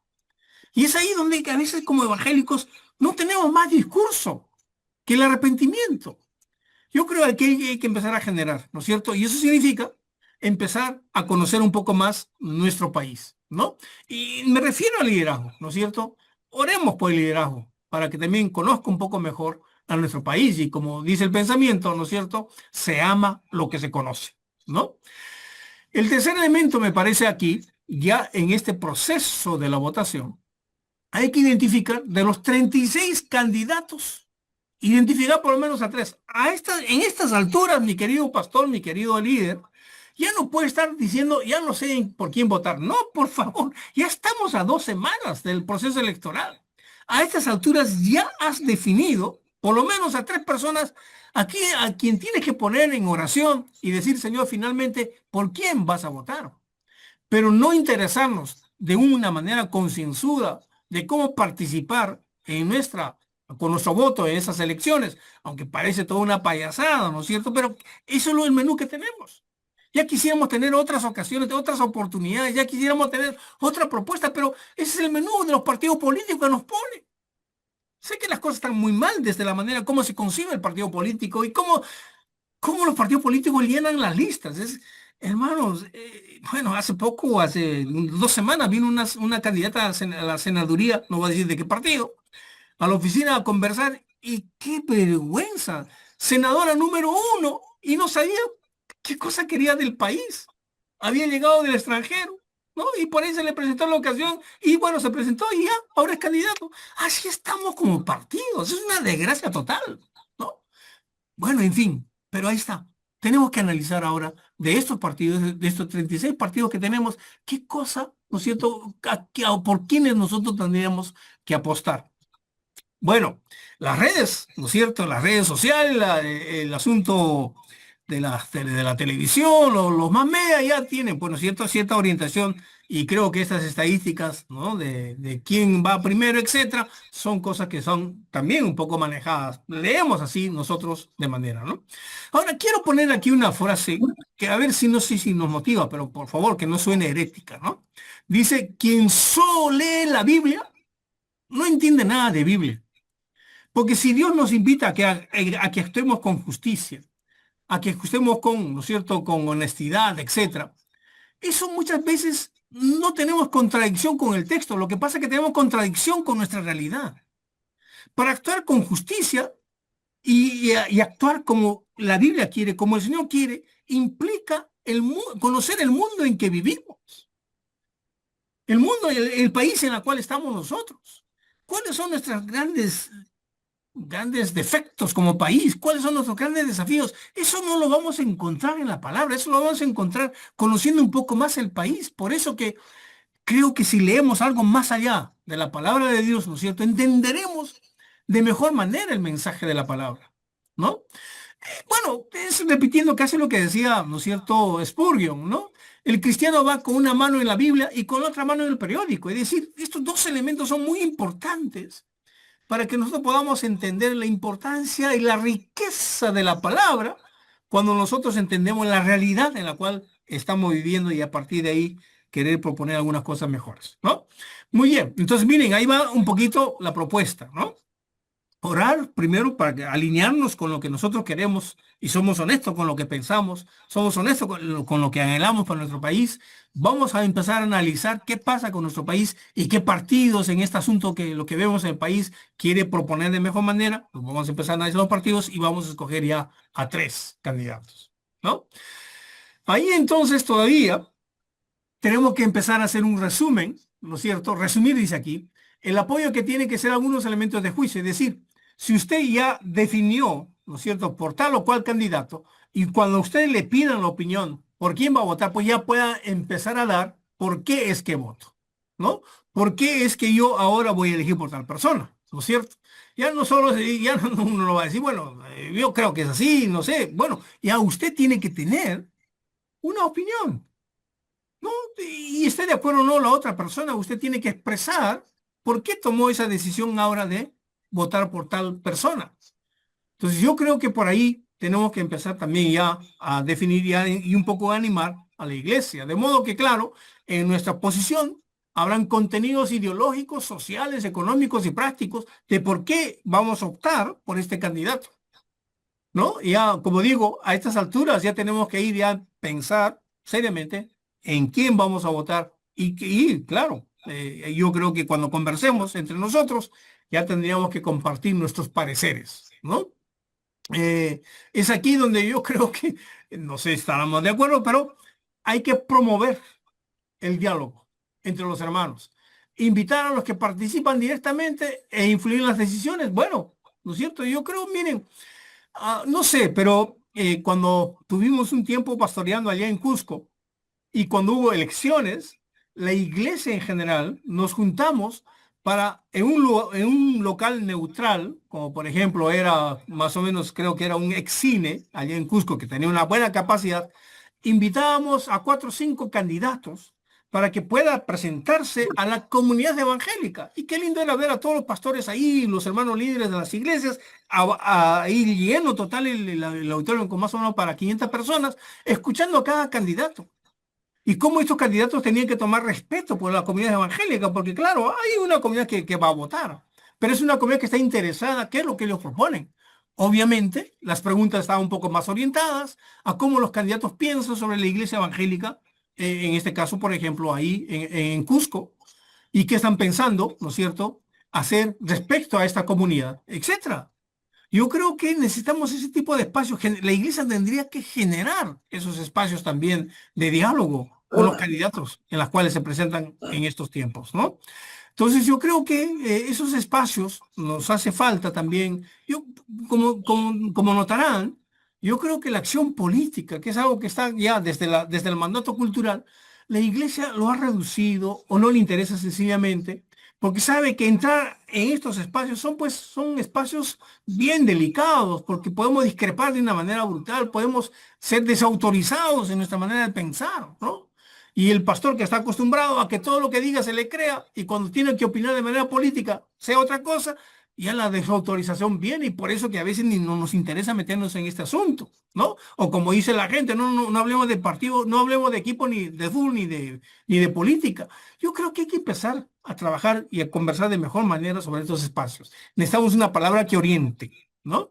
Entonces, la gente que no es creyente, la gente que está participando en política debería tomar en cuenta que hay una comunidad que está mirando sus acciones, que hay una comunidad que quiere analizar sus propuestas, que hay una comunidad que está interesado también en que Dios pueda usarlo para el bienestar de la comunidad. Que no vea una comunidad que está ahí metida en sus cuatro paredes, ¿no? Creo que por ahí un poquito la propuesta de ir trabajando, ¿no? Lo otro que me parece es, como digo, tener que ya definir y tener claridad a las personas que se va a apoyar y orar por la decisión tomada. A estas alturas ya debe estar definido por quién debemos votar, ¿no? Claro, lógico, no lo vamos a decir ahora aquí en nuestro Zoom, pero yo creo que ya hay que empezar ya a conversar a este espacio, a este nivel, ¿no? Y orar por la decisión tomada. Sabemos que no hay candidato perfecto, ¿no es cierto? Pero por lo menos, de acuerdo y analizando a nuestro país y las circunstancias en las que vivimos, ya podemos decir, ¿no es cierto?, por quién votar y por quién no votar, definitivamente, ¿no? Porque así debemos actuar de manera coherente, honesto para con el Señor y honesto para con nuestro país, ¿no? Y finalmente elegir, ¿no? Vamos a tener que ir temprano, pues que nuestro voto no sea anulado por desconocer las normas en cómo votar. Ustedes saben que tenemos un planillón bien grande, ¿no? Yo no sé qué va a pasar con los miembros de mesa, pero son unas estadísticas tremendas y nosotros como ciudadanos tenemos que elegir o votar en 5 casilleros, ¿no? La propuesta que se hace, ¿no?, es que tengamos que votar en línea, porque a veces si queremos votar un poco cruzado, por ahí nos podemos confundir y nuestro voto pueda salir anulado. Hay toda una corriente por la situación en la cual vivimos como país y unos candidatos que decepcionan, ¿no es cierto? Votemos de manera viciada, pero el voto viciado no ayuda en nada, ni el voto en blanco, ¿no? Generalmente el voto viciado y el voto en blanco va a favor de los que están, ¿no es cierto?, encabezando la lista, pero cuando ya hay votos definidos, ya el asunto democrático se ejerce de mejor manera, ¿no? Bueno, hermano, por ahí hay que empezar a trabajar qué es lo que tenemos que hacer. Ahora, yo creo que aquí hay 5 alertas antes de votar, ¿no?, que tenemos que considerar en nuestro ejercicio del voto. La primera alerta que me parece importante pensar es la política de seguridad y límites constitucionales. Estamos escuchando, ¿no?, constantemente la mano dura, mano dura. La gran pregunta es, la intervención de las Fuerzas Armadas en el orden interno, ¿cómo debe ser? ¿Cuáles son los riesgos de su desnaturalización? Porque para eso no están las Fuerzas Armadas en contra de la ciudadanía. ¿Realmente va a garantizar que la presencia del Estado, ¿no es cierto?, ahí a través de las Fuerzas Armadas pueda trabajar de mejor manera la violencia? La emergencia social, ¿no es cierto? El estado de emergencia debe ser permanente. Este asunto de excepción lo queremos convertir en regla. O sea, ¿cuáles son los límites constitucionales cuando queremos nosotros manejar mano dura, ¿no? Esto, ¿qué quiere decir? ¿Que no se van a respetar los derechos humanos?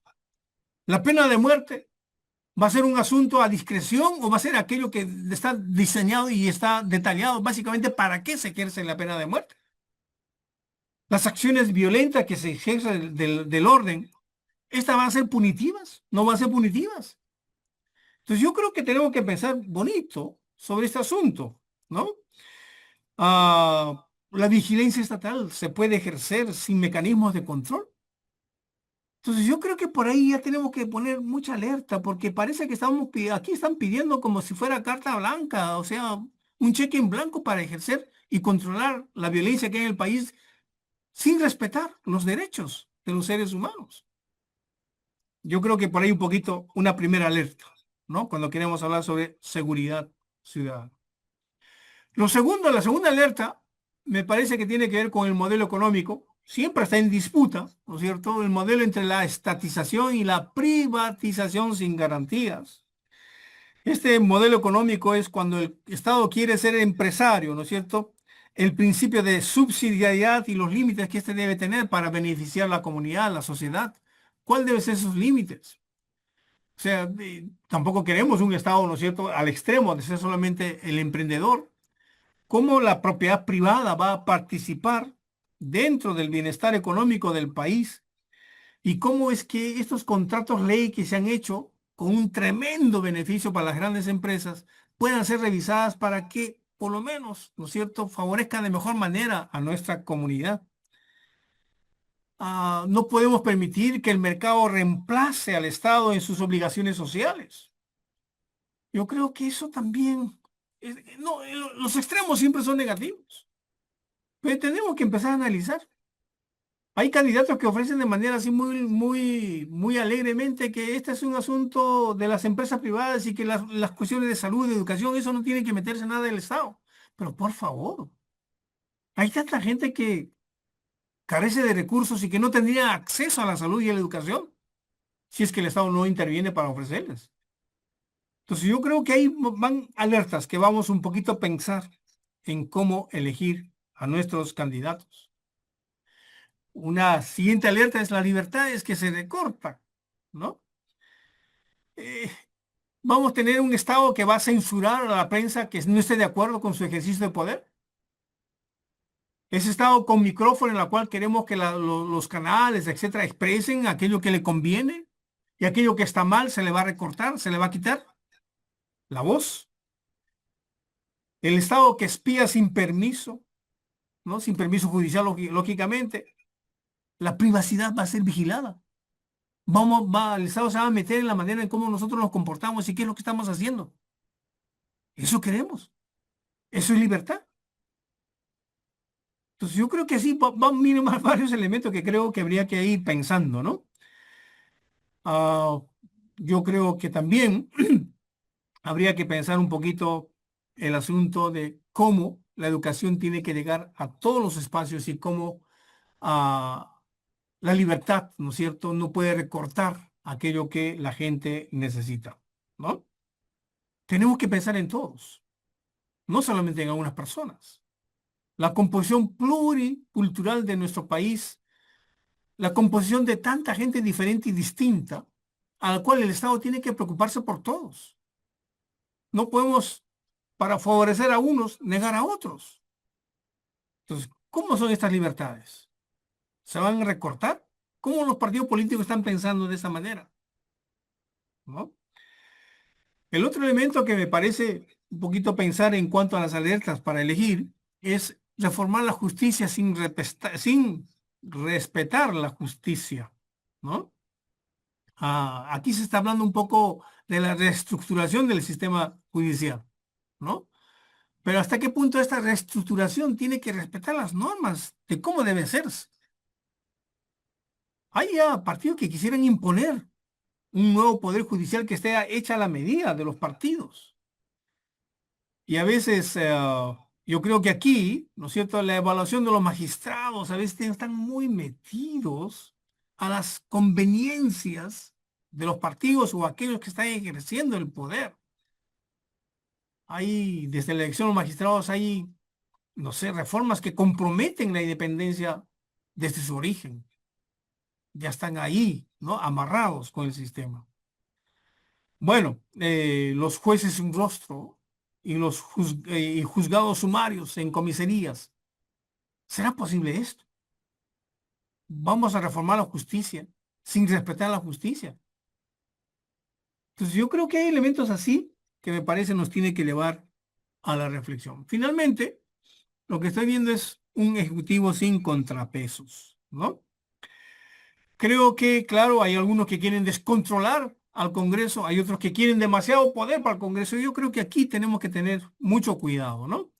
Yo creo que hay un ejecutivo que tiene que tener su contrapeso para que tampoco el legislativo tenga que hacer tanto lo que hemos visto. Hemos sido testigos de cómo a cada rato se iban vacando al presidente, al ejecutivo, dándole demasiado poder al Congreso y eso no puede ser, ¿no? Pero que tampoco queremos un ejecutivo que quiera gobernar el país con los ciertos decretos legislativos como sustituto a los decretos ley, en fin.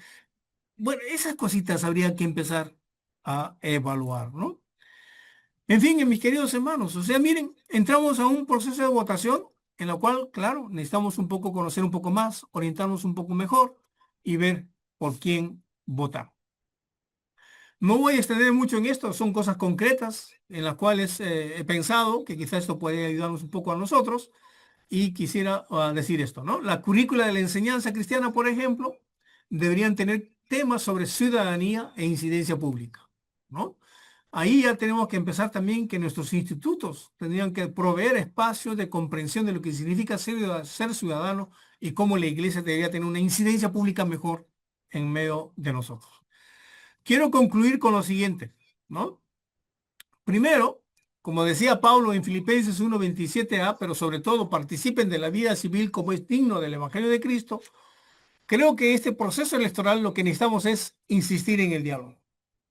Y este diálogo nos tiene que llevar a un respeto y a ser tolerantes. En las elecciones anteriores, hermanos, bueno, nos hemos maltratado como comunidad. Hemos sido intolerantes con la persona que pensaba diferente a nosotros, ¿no? Yo creo que la tolerancia es algo tenemos que aprender a vivir en base del diálogo. Y eso incluye el respeto, ¿no? No podemos pensar igual ni tener el mismo candidato, pero respetémonos y tengamos la posibilidad de expresarlo sin ser criticados, sin ser señalados, sin ser, ¿no es cierto? No sé, insultado. Creo que ahí tenemos que empezar a tener más ciudadanía, más tolerancia en medio de nuestra congregación. Hay que orar para que se respeten los resultados. Dios mío, ¿cómo será este asunto? ¿Cómo se manejarán los resultados? Pero oremos para que estos sean los más honestos, para que estos sean, ¿no es cierto?, manejados con transparencia, para que estos no sean mal utilizados y puedan engañar a nuestra comunidad. Y finalmente, lo que estoy pensando es que creo que necesitamos una mayor densidad organizacional. Creo que la democracia va a seguir sosteniéndose cuanto más organizada esté la sociedad. Y creo que nuestras iglesias son iglesias organizadas. Pero nuestras iglesias que son organizadas deberían tener una mayor participación social. No solamente deberíamos estar pensando en los cultos dominicales, sino como iglesia, cómo podríamos estar influyendo en nuestra comunidad. ¿Qué cosas más podríamos hacer juntos para que nuestro país sea diferente? Necesitamos organizaciones que puedan tener un mayor impacto en nuestra comunidad, ¿no?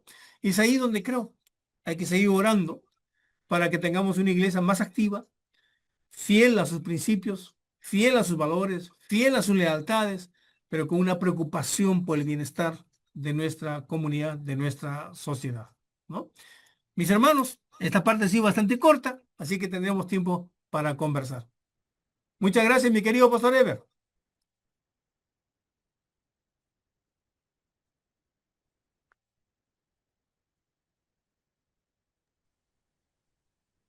Muchas Ahora lo gracias, puedo escuchar. Pastor Alejandro. Gracias por esta ponencia. Nos ha ayudado bastante. Nos ha dado muchos detalles importantes.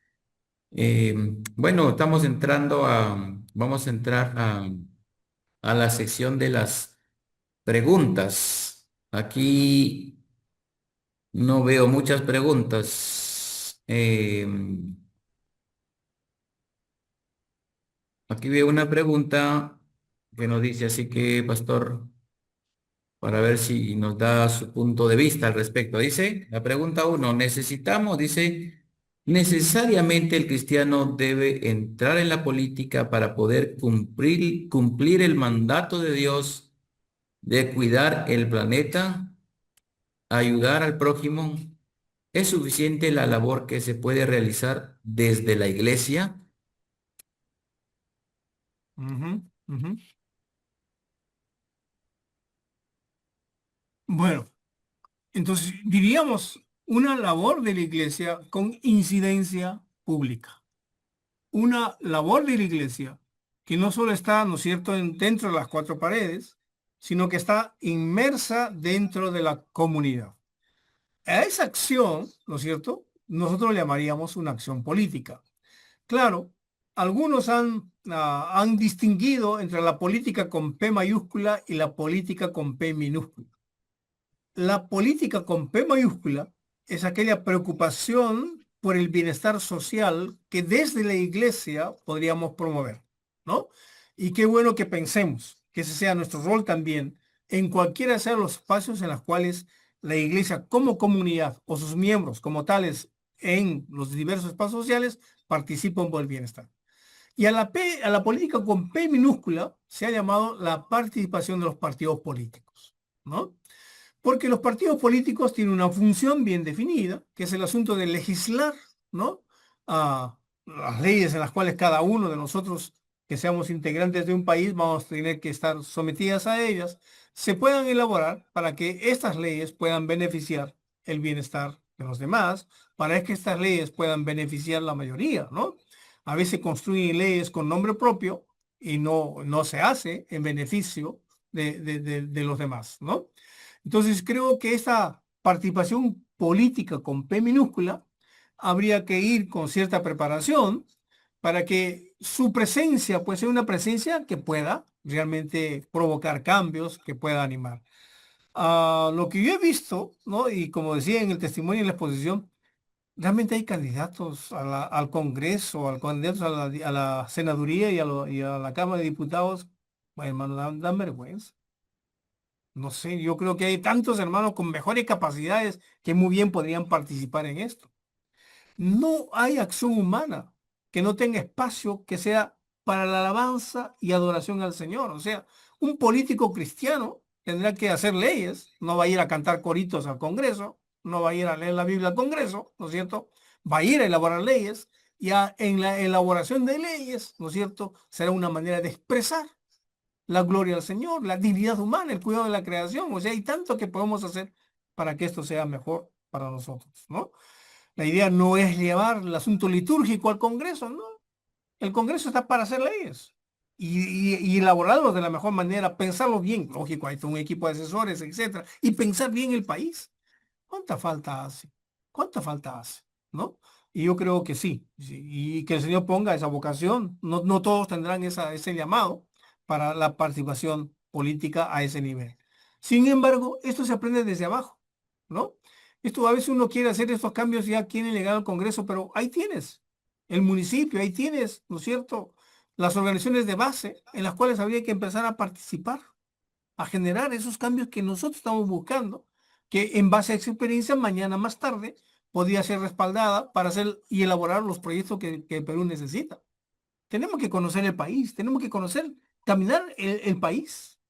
Y se camina pues justamente en estos espacios sociales en los cuales están organizados, ¿no? Entonces conozco hermanos pequeños que están metidos ahí vasos de leche, metidos ahí en las directivas de los barrios, metidos ahí en cuanto a los intereses de los municipios, etcétera, que poco a poco, ojalá el Señor pueda seguir llevándolos a mejores espacios de participación. O sea, la política no solamente tiene que ver con tu acción de bienestar social en la comunidad, sino este asunto de la política en el ejercicio del poder y del bienestar que uno maneja en la comunidad, ¿no? Entonces yo creo que hay varios espacios y ojalá que el Señor nos ayude. Finalmente, como decía ahí también, las oraciones son políticas en el sentido de que cuando oramos por el cambio de nuestro país, estamos orando, ¿no? De manera política. Ojalá el Señor nos bendiga con un país diferente. Gracias, pastor. Bueno, acá hay otra pregunta Tal vez que para algunos puede ser polémico, para otros no. Dice acá, como YP, Iglesia Evangélica Peruana, ¿los ministros pueden postular a cargos públicos? Ah, bueno, todo es importante para el Señor, ¿no? Todo lo que tú hagas, ¿no? Es una ofrenda que das al Señor.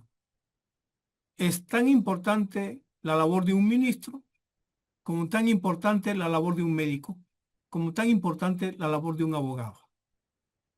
El médico, el abogado, el ministro, ¿no es cierto? De alguna manera se han definido los roles que éste tiene, ¿correcto? Sin embargo, creo que el asunto de participar políticamente, ah, claro, ahí estaría un poco, sí, no, ¿no? O sea, estoy en esa lucha, porque claro, yo sé que la labor ministerial es preciosa, en tanto que podamos nosotros movilizar a la iglesia, ¿no es cierto?, hacia una presencia más significativa en nuestra sociedad. Pero a veces los cambios que requiere un país no solo se dan desde abajo, hay que mover a la iglesia desde abajo, sino también se requieren presencia desde arriba. O sea, los cambios en un país se dan desde la estructura, de arriba quienes manejan el poder, como desde abajo, ¿no? Entonces, yo creo que el ministro está preocupado no solamente por la iglesia al cual pastorea ahí en su comunidad, sino preocupado por el bienestar de su comunidad, ¿no? Y esos cambios pequeños desde abajo son importantes, que luego pueden subir hacia arriba.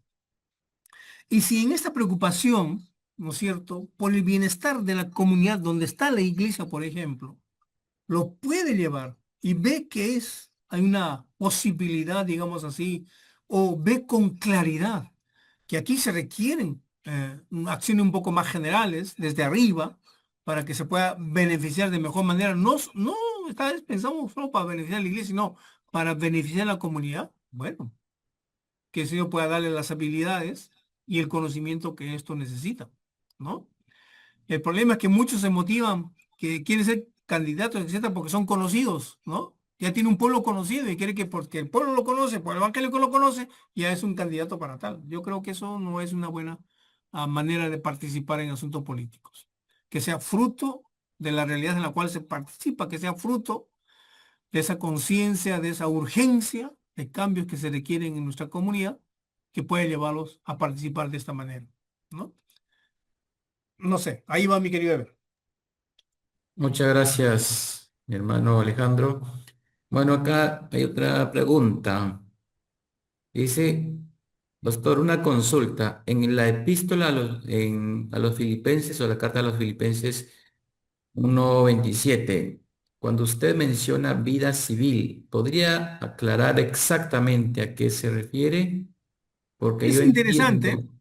eh, es las responsabilidades que tenemos nosotros dentro de la comunidad en la cual participamos, ¿no? Y he copiado de una versión este asunto de la responsabilidad civil, que a mí me pareció muy interesante en cuanto a la traducción. A ver, aquí lo tengo. Dice, pero sobre todo pórtense, ¿no? O dice el 1:27, ¿no es cierto? Pero sobre todo como comunidad de Cristo, pórtense de una manera que represente con dignidad el mensaje acerca de Cristo, ya sea que yo vuelva a ustedes o no, quisiera escuchar que siguen firmes en el Espíritu, ¿no? Y entonces hay una alternativa en la traducción, dice, pero sobre todo participen de la vida civil. Es decir, nosotros como creyentes no somos anacoretas, es decir, no estamos alejados de la sociedad. Debíamos meternos dentro de la comunidad. Y dentro de la comunidad significa que podamos ser sal y luz. Ahora es lo mismo que va a decir nuestro Señor, ¿no es cierto? No te pido, Señor, no te pido, Padre, que los saques del mundo, sino que los guardes del mal, ¿no? Pablo, Filipos, ¿no es cierto? Es una comunidad romana, ¿no? Los ciudadanos ahí, ¿no es cierto?, de Filipos eran ciudadanos romanos. Y como tal, Pablo tenía muy claro lo que significa la ciudadanía romana. Y esa ciudadanía romana, ahora reflejada desde la ciudadanía del reino, entonces Pablo va a decir, participen, pero de una manera digna, no con respecto a ser ciudadano romano, sino a ser ciudadano del Señor, ahí dentro del imperio en el cual estaba. Entonces, lo que nos está invitando a nosotros es que seamos ciudadanos peruanos, pero cuya participación dentro de nuestra comunidad, ¿no es cierto?, de dignidad de lo que significa ser evangélico o lo que significa el evangelio para nosotros. Esa es un poco la invitación. O sea, no podemos participar como que la gente que no es creyente. La gente que es creyente debería tomar en serio su rol dentro de la comunidad, ¿no? Muchas gracias, pastor. Bueno, acá hay otra pregunta interesante. Creo que los hermanos están ya queriendo que usted aclare sus dudas. Hay muchas dudas, porque normalmente no se tocan estos temas, ¿verdad? Dice, ¿está bien que los candidatos cristianos vayan a las iglesias y sean presentados delante de la congregación en los cultos o servicios especiales? ¿Estará bien? Pregunta el hermano. Para mí, hermano, si das a uno, das a todos, o no das a nadie, pues, ¿correcto? Lo otro, yo creo que hay que buscar espacios neutrales, ¿no? Yo creo que el templo tiene un propósito para cuál fue hecho, pero bueno, ah, yo creo que el asunto, para mí lo malo es que sea uno, ¿no es cierto? Cuando debía ser espacio para todos. Mejor no des espacio a nadie, ¿no? Si es que no das a todos, ¿no? Pero creo que como iglesia, como comunidad, deberíamos provocar espacios como iglesia para escuchar a los candidatos, ¿no? Y habría que organizarnos, ¿no? Ah, en Cusco, que fue una experiencia muy linda, lo hicimos una vez ah, en un templo, en un templo, ¿no? Que era un templo grande, no era de la IEP, había otra comunidad un poco más grande, que por el espacio en el cual era y se prestaba para que puedan participar ahí los candidatos, ahí se invitó a los candidatos, no solamente evangélicos, a los candidatos. De modo que la iglesia podía escuchar, la iglesia evangélica en general, a todos. Eso es, cuando invitamos a uno, ese es el gran problema. Cuando estamos parcializando, ¿no es cierto?, a este candidato, ¿no? Yo creo que sí, habría que ver cuál sería la mejor manera y mi consejo es nunca inviten a una persona, ¿no?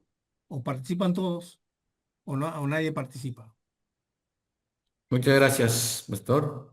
Bueno, acá siguen las preguntas. Dice, la palabra nos llama a obedecer a las autoridades, orar por ellas.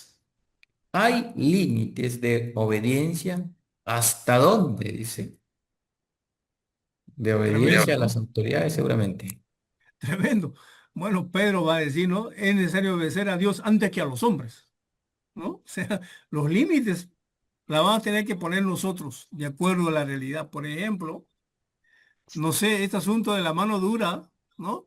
De a veces yo creo que ya legalizar el abuso que podían hacer las personas que van a, ¿no es cierto?, a combatir la inseguridad, yo creo que debe tener ciertos límites, ¿no? Los límites deberíamos no solamente estar preocupados, sino por el respeto de la dignidad humana, ¿no? Cualquiera sea la circunstancia en la cual esté, ahí deberíamos procurar que nosotros, ¿no? Promovamos el respeto. Y si esto no hay, bueno, no podemos obedecer, ¿no es cierto? Yo sé que es difícil este asunto, sé que la desobediencia civil, ¿no es cierto?, tiene un espacio, cuando hay gobiernos dictatoriales, cuando hay gobiernos, ¿no es cierto?, abusivos, ¿no? Pero que se nos dé sabiduría, que se nos dé sabiduría, ¿no? Creo que hay espacios como la oración para que dirigentes de esa manera pues puedan cambiar.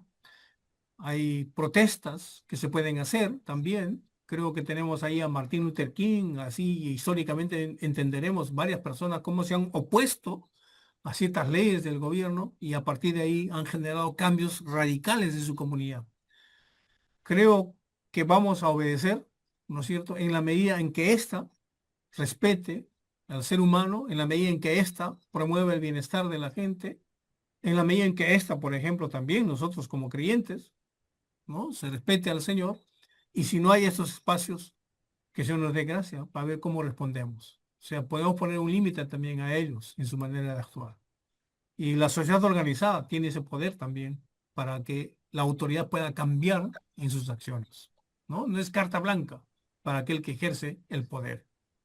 Que el que ejerce el poder debe ser consciente de que no pueda hacer uso y abuso de su poder, ¿no? Ujú. Bien, gracias, pastor, por las respuestas a estas preguntas.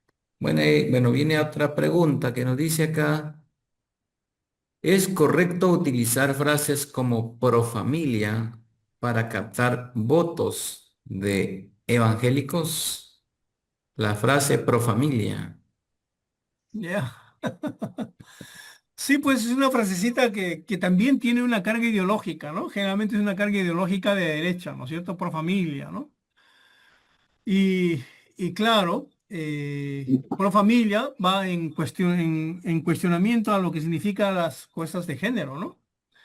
Y eso, claro, para el pueblo evangélico que es conservador, tiene mucho rédito, ¿no? Es una manera de captar los votos, ¿no? Pero creo que requerimos pensar un poco mejor sobre el respeto al ser humano como tal, ¿no? El ser humano es un ser pecador, pero no por ello significa que habría que irrespetarlo, ¿no? Creo que el trato debe ser un trato con respeto y dignidad a cualquier ser humano, sin hacer diferencias, ¿no? Y claro, promoveremos de mejor manera, claro, familias saludables, familias fuertes. Entiendo que esto es muy importante para la iglesia y para el país, pero sin que Ujú. esto signifique denigrar a aquel que no esté de acuerdo con él, ¿no? Entonces, me parece que es eso lo que tenemos que empezar a trabajar. Ya, muy Miren, hay bien. gente que es en contra de LGTB, etcétera, ¿no? Y que promueve pro familia, pero sin embargo es un abusivo con su esposa. Eso sabemos. Pega a la esposa. ¿Ah? No, no puede ser. Yo creo que respeto es para todos, ¿no? Y un lenguaje así no justifica las malas acciones que uno puede tener con el ser humano. Cualquiera sea el ser humano, merece respeto. Ujú. Así es, pastor. Bueno, tenemos la última pregunta que dice, si un cristiano decide postular a un cargo público, porque lo hay, dice, dentro de un partido político en el que hay otros candidatos que postulan con denuncias, juicios, procesos legales, algunos en curso y otros en apelación, ¿debería continuar en ese partido? ¿O el hecho de permanecer en ese entorno implica respaldar o tolerar esas prácticas? Lo pregunto porque la palabra demanda a que seamos luz, según Mateo 5:16. Claro, de acuerdo a nosotros, esas personas no deben ser nuestros preferidos en elegirlos, ¿no? El asunto es que la ley permite ese tipo de personas que participen, pero otra cosa es que yo tenga que votar por ellos, ¿no? Y creo que ese es un criterio, por ejemplo, que nosotros no podríamos avalar a gente que tiene estos procesos y no tiene uno, tiene 5, 6, 7 procesos, ¿no? Algunos, ¿no es cierto?, ya casi con sentencia. En fin, creo que estas personas no deberían para nosotros contar con nuestros votos, ¿no? Pero un evangélico, obviamente, si va a participar en política, pues no tendrá eso, mínimo, ¿no? Sino, ¿qué sería? ¿No? ¿Qué sería el testimonio? Pero bueno, Creo que es un criterio muy interesante para no elegir, para no apoyar a ese tipo de personas, ¿no?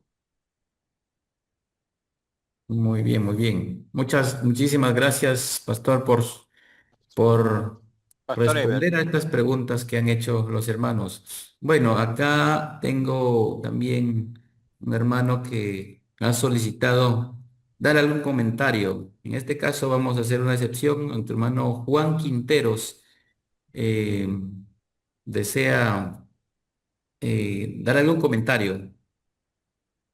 Adelante, Sí, mi hermano Juan. gracias. Gracias, hermano Alejandro, hermano Juanito. Vicachagua.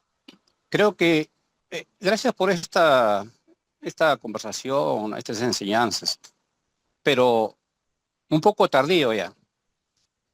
Esto hubiese sido bueno hace 2 o 3 meses atrás, porque habla usted lo que se debe hablar en 3 conferencias. Uno es solamente el punto de vista religioso, si la iglesia debe participar, ¿no? Que poco a poco va cediendo ese tabú, pero que todavía hay bastantes rezagos.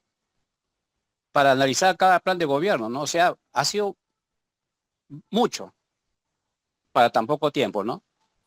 Yo le digo porque yo estoy participando como candidato y encuentro, o sea, más comodidad encuentro con la Fraternidad de Pastores de San Martín de Porras que con la misma Iglesia Evangélica Peruana a la cual pertenezco.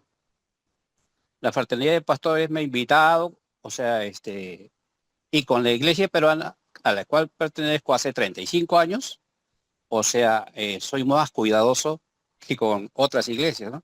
Que es donde me han invitado.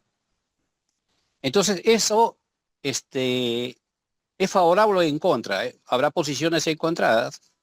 La iglesia, por ejemplo, que lógicamente es uno es cuestionable, el FREPAC, ya aparece con un 2%, porque son, aunque es una doctrina equivocada, pero son bastante unidos en sus cuestiones políticas y en cuanto a sus cuestiones doctrinarias. Es fácil distinguirlo por su uniforme que caminan por toda la calle, ¿no? Pero ellos se alinean en cuanto al voto. Hay otras iglesias también donde me han invitado y el pastor es el líder y lo obedece. Y no es una iglesia cualquiera. No son, como se llama, iglesias que se les puede manejar, no.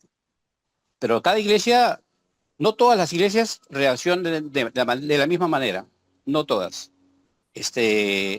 Hay algunas que son bastante, están a la defensiva, como la iglesia del Nazareno, y otras, ¿no? Que le hablo con conocimiento de causa, porque todo esto lo he vivido en esta campaña. Entonces, es bueno esta charla. Por ejemplo, ya va entre septiembre y octubre comienza la campaña para las elecciones municipales. Es más, algunos ya están comenzando a hacerlo. Entonces, esto hagámoslo más temprano, porque ya 2 semanas, ya esta Semana Santa, hacemos las actividades de la iglesia y la otra ya estamos para elegir y ya no hay culto tampoco después. Entonces, esta convocatoria es buena, pero como le digo, es un poquito tardía. Decían en las redes sociales un pastor, ¿por qué los cristianos, y eso le preguntaría, ¿por qué los cristianos votan por partidos comunistas? Y escucho a un sacerdote también por las redes sociales, un sacerdote que dice lo mismo. ¿Por qué los cristianos, en general, no estábamos hablando de evangélicos, cristiano es católico, muchos que se dicen también cristianos? ¿Por qué votan por partidos comunistas? ¿Por qué votan por partidos que son en contra de la familia, que están a favor del aborto? Y se pelean entre esos cristianos. Y eso sucedió en la campaña pasada, ¿no? Eso sucedió. Pastores que ni se les ve nunca predicando en las iglesias y se empezaron en las redes sociales se pelean entre ellos. O sea, hay que enseñar. La iglesia debe dar esa apertura, ¿no? Esta conversación. Es saludable. Yo eso felicito, aunque tardío, pero lo felicito al presidente del presbiterio, a todos los que han convocado, ¿no? Que no podemos mantenernos alejados de lo que está pasando. ¿Qué pasa cuando hay estos problemas de salud que hemos estado viviendo, que no hay medicina, que se ha vuelto un mercantilismo la salud en la población peruana? La iglesia guardamos silencio ante tantos abusos, ¿no? No hay pronunciamiento. El CONEC, ¿se pronuncia o no se pronuncia? Callado. Pero cuando una pastora comete un error, ahí mismo van contra ella. Un poquito más y la mandan a la hoguera. Entonces, ¿qué ¿Qué representamos la iglesia evangélica peruana? O las iglesias, ¿no? ¿Qué representamos? Nos atacamos entre hermanos, ¿no? No hay unidad. ¿Cómo nos vamos a apoyar entre nosotros? Hay muchas preguntas, como le digo, ¿no? Que se pueden hacer. Y yo también, como le hago, ¿no? Entonces yo participo, porque le digo, siento más libertad con iglesias ajenas que con mi propia iglesia. Aunque la iglesia, somos de la iglesia con el pastor Ever, ¿no? Ahí mi iglesia local sí me apoya. Conoce mi trayectoria, sabe, ¿no? Y acá hay varios hermanos también que me conocen. Pero no siento esa libertad, ¿se da cuenta, no? Como con otras iglesias. Ya. Entonces, eso es como un tabú todavía. Entonces, tratemos esto quizás para otras campañas que haya. No tengamos miedo. Participemos. Esto es bueno. Porque de nuestra decisión depende los próximos 5 años que vienen. Y que Proverbios en 29:2 dice, cuando los justos gobiernan, el pueblo se alegra. ¿Nos vamos a alegrar o vamos a estar tristes porque nos gobierna un impío? ¿Cuán importante es nuestro voto, estimados hermanos? Son 5 años, para bien o para mal. Entonces, esto y otras cosas, estas reflexiones le hago, ¿no? Como especie para que se tenga en consideración esto. Y el cristiano sí debe participar, para mi parecer, ¿cierto? Como hay tantos ejemplos como Nehemías y muchos otros que han participado. Entonces, este es mi comentario, hermano Alejandro Silva. Adelante, bendiciones. Muchas gracias, hermano Juan. Gracias, muchas Ok, Juanito, gracias, Pastor quizás ahí, Alejandro. Evercito, dos cositas. Sí, sí, sí. Primero, yo creo que es muy plural, o sea, tenemos que dar espacio para todos, ¿correcto? Lo segundo, yo creo que tenemos en política más impíos que píos. Es decir, hay gente que no cree en Dios, que actúa mejor muchas veces que gente que cree en Dios. Por sus frutos los conoceréis, ¿correcto? Segundo, yo creo que la preocupación debe ser por el bienestar de todos. El gran problema de la derecha, que está muy enquistado, ¿no es cierto?, en los intereses económicos, donde la economía es el que gobierna, ¿correcto? ¿Cómo hacer, por ejemplo, que los grandes empresarios paguen más impuestos para el bienestar del pueblo? ¿No? En fin, yo creo que hay varias cosas ahí y también no comernos el discurso de la gente de izquierda que cuando dice que lucha por los pobres, generalmente lucha por sus propios intereses. O sea, aquí necesitamos discernimiento en todo lo que hagamos. La mejor manera, provocar diálogo. Sentémonos y conversemos, ¿no? Y que la iglesia escuche y que al escuchar tome la mejor decisión. Y si tomó, respetémonos para seguir adelante. Juanito, que Dios te bendiga en lo que te has propuesto. Igualmente, bendiciones. Muchas gracias, Pastor Alejandro, y a todos los hermanos que se conectaron, que han estado escuchando esta conferencia. Gracias al Señor por ello, y ahora le voy a dar pase al Pastor Eduardo. Y nomás chiquitito, nomás Evercito, esta conferencia, por ejemplo, en enero hizo lo de Arequipa, ¿no? Juanito dijo que bueno, ya está un poco tarde, pero bueno, hacemos. Eduardito, perdón. Gracias, Pastor Alejandro. Gracias a todos, hermanos. Hermanas, vamos a concluir con una oración.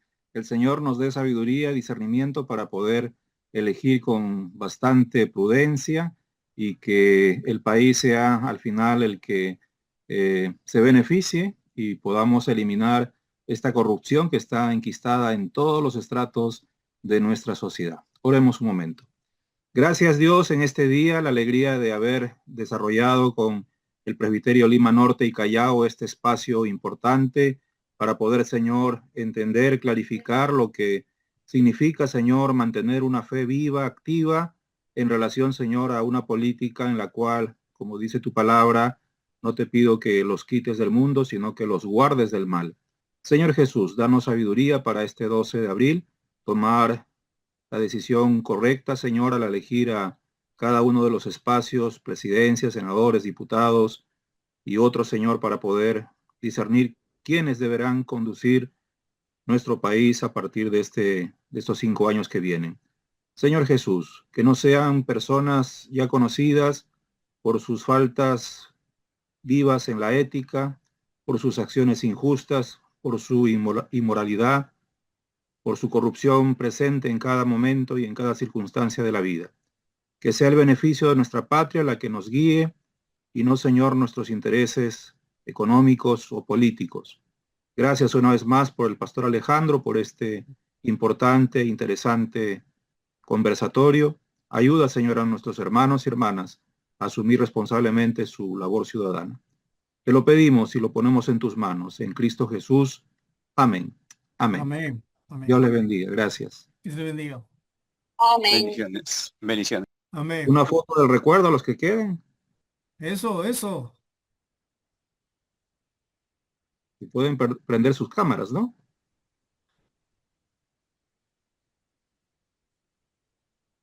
Se retiran masivamente, pero prendan rápido para tomar alguna foto los que quedan.